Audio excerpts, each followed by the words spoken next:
привет, меня зовут Аня Куцеволова. Сегодня мы поговорим об аппаратах. У меня часто спрашивают мастера, пишут мне в директ очень много запросов, какой же купить аппарат, чтобы это было удобно, качественно, дешево. У меня для вас есть решение. Та-дам! $20 на AliExpress, и это счастье будет работать без розетки. Даже модуль есть. Берешь модуль, вставляешь, включаешь, и вот тебе счастье. Не надо никакие аппараты, никакие блоки питания, никакие педали. Включил, пошел работать. Вот это все дело пойдет вот сюда. Итак, аппарат первый – Colorica Mini.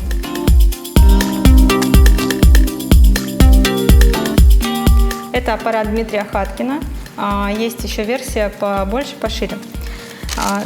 Шнур мини-джек, клипкорд, такой же, как у аппарата Денис Давыдов. Они одинаковые. Мы будем делать эту бровь, получается, левая бровь Colorica Mini, правая бровь Денис Давыдов. Они, в принципе, очень похожи, и поэтому я их использую на одной модели. Модули типа Easy Click. Я не знаю, какая у них фирма, потому что на них ничего особо не написано. Вот, я выберу вот этот, потому что он покачественнее. Вот эти мне не очень нравятся. Они, кстати, очень дешевые, там что-то в районе 40 рублей стоит один. Вот эти немножко дороже. Сам аппарат имеет ход иглы 4 мм.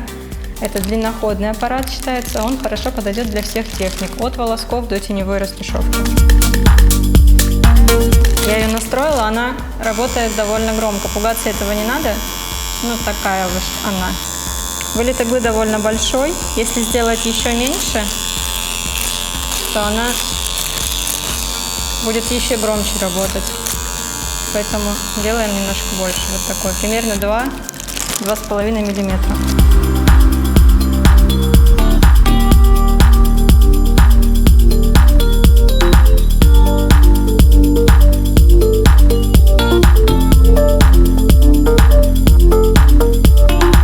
Сейчас сделали первый проход аппаратом Colorica Mini. Я нанесла анестезию, и можно оценить. Везде пигмент остался. Форма читается хорошо, но растушевка очень светлая, нежная.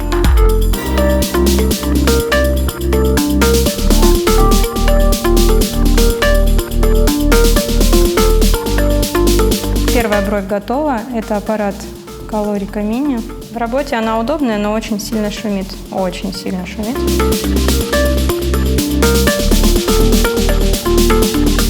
Итак, у нас сейчас вторая бровь, второй аппарат. Следующий аппарат Денис Давыдов.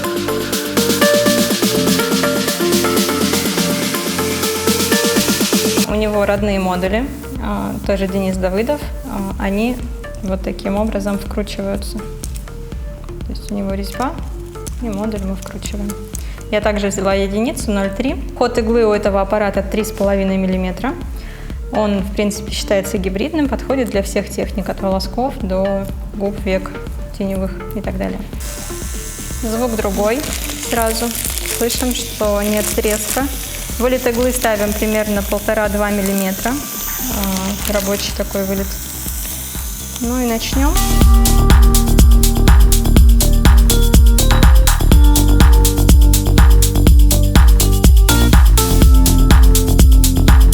Мы сделали здесь первый проход. От модели мы получили обратную связь о том, что по ощущениям немножко больнее. Прокрас чуть-чуть ярче, чем от Colorica. Тень немножко ярче, видно, что совсем нет волосков, но хвост уже очень читаем. Форму зафиксировали, в принципе, хорошо. Итак, здесь у нас аппарат Денис Давыдов. В принципе, растушевка не сильно отличается визуально. Чуть-чуть крупнее пиксель, это сейчас будет понятно на макро. По скорости внесения пигмента, в принципе, они достаточно похожи. Я думала, будет быстрее, но нет, похоже. Но нужно учитывать, что здесь у нас совершенно лысые куски на брови, и дольше я немножко работала, поэтому...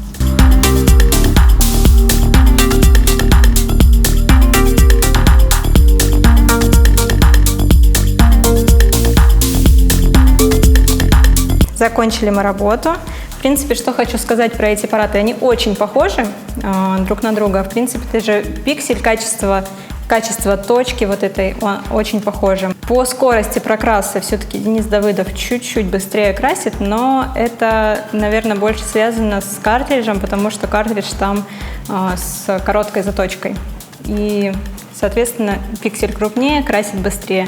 А так, в целом, оба аппарата классные, достаточно быстро укладывают пигмент. Оба аппарата могу порекомендовать мастерам на любые техники и зоны, они очень хорошо подойдут. Следующий аппарат Bishop Wand.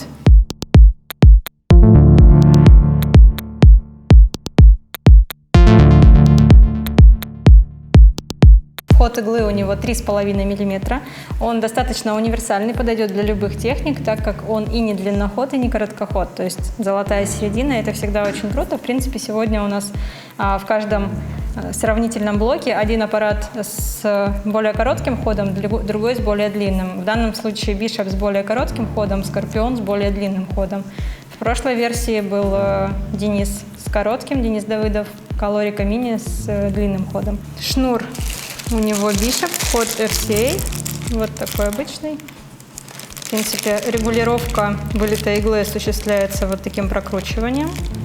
Достаточно удобно, можно в процессе подкрутить. Очень удобные выемки вот здесь для пальцев. Его прям берешь в руки, и он сам ложится. И даже несмотря на то, что он очень коротенький, он удобно лежит в руке.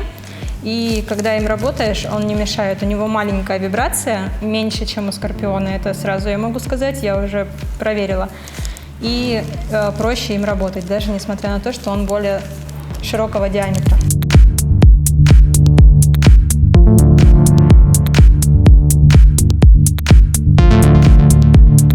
Итак, мы сделали первый проход. Остаток очень-очень крутой.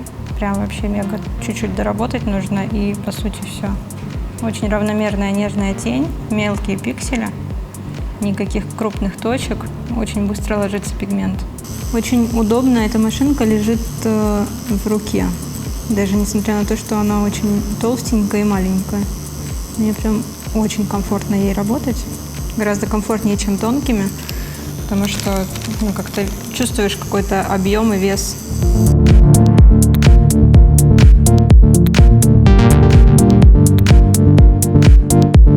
Итак, у нас готова одна бровь первая. Мы ее сделали очень быстро. В целом мне аппарат очень нравится. Прям очень мягко, растушевка, растяжка очень круто делает, легко, она прям сама распыляется. И качество пикселя, сейчас на макро мы покажем, оно очень классное. Он мелкий и такой, как пудра, прям ложится.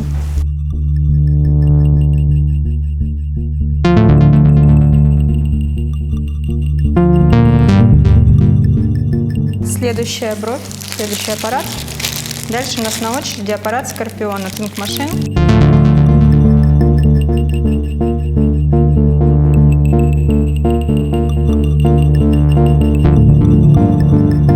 Сразу хочу сказать, что мне не нравится вот это место, куда вставляется шнур, потому что оно находится сбоку. Смотрите, я вставляю шнур, шнур достаточно тяжелый, и он у меня сильно аппарат перевешивает.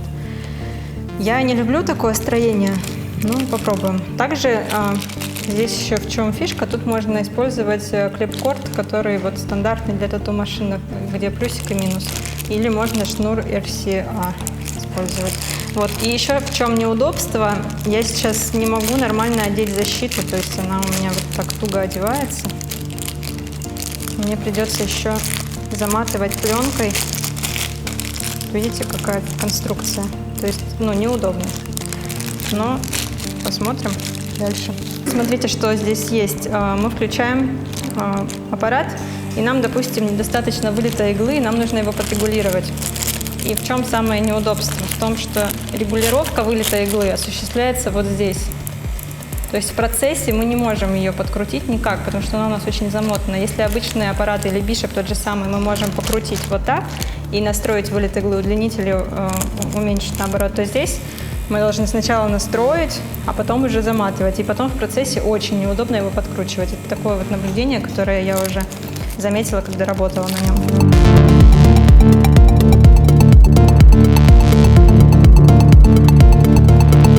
Сделали первый проход, остаток маленький. Я работала также, с такой же скоростью, на такой же глубине. Почти ничего не осталось. Ну, легкая тень есть, я как бы эскиз не потеряла, но в общем и целом мне, конечно, нравится гораздо меньше, чем от Бишопа. Ну, если сравнить, то, конечно, видно, что от Бишопа остаток в разы лучше был. Продолжаем.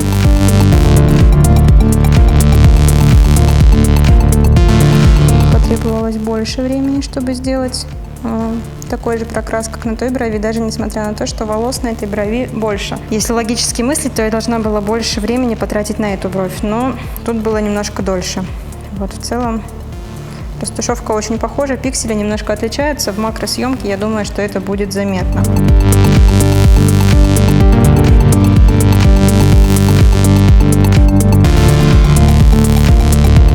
Закончили работать. Что могу сказать об этих двух аппаратах? Ну, Bishop выиграл вообще безоговорочно по всем пунктам. Почему? Объясню. Он быстро красит, очень быстро красит, кладет пигмент прям вообще супер. Просто один штрих и все остается. То есть кожа не успевает у нас даже получить никакую травму, а прокрас уже яркий, готовый. То есть я примерно в 2 раза быстрее сделала бровь Bishop'ом, чем Скорпионом, потому что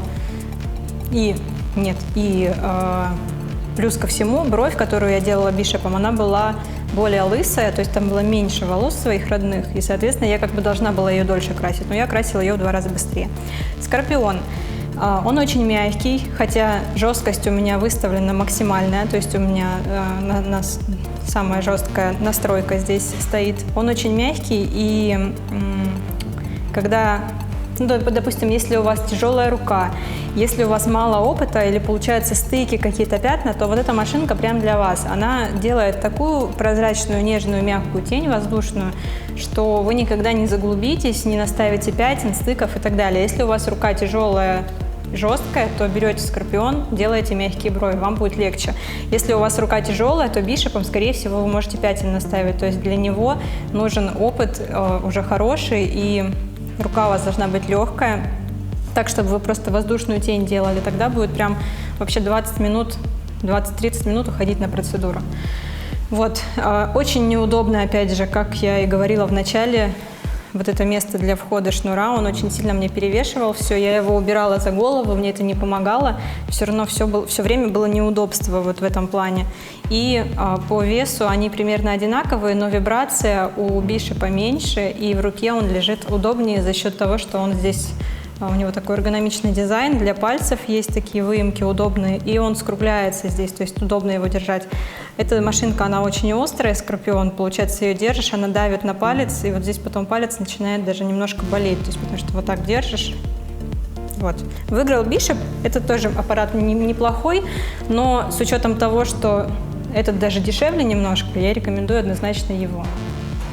Все, всем спасибо за просмотр. Я надеюсь, наш обзор был вам полезен. Пишите комментарии под этим видео, пишите какие-то темы, если вам интересны, может быть, какие-то аппараты, которые вам особенно интересны. Единственное, на что хочу обратить внимание, я не буду делать обзоры на аппараты, в которых используется система игла-дюза, только модульные аппараты. Пишите, я рассмотрю, попробую на коже и расскажу. Всем спасибо за просмотр. Удачи в работе, удачи в выборе аппарата. Если у вас остались какие-то вопросы, пишите в комментариях и не забудьте поставить лайк. Пока!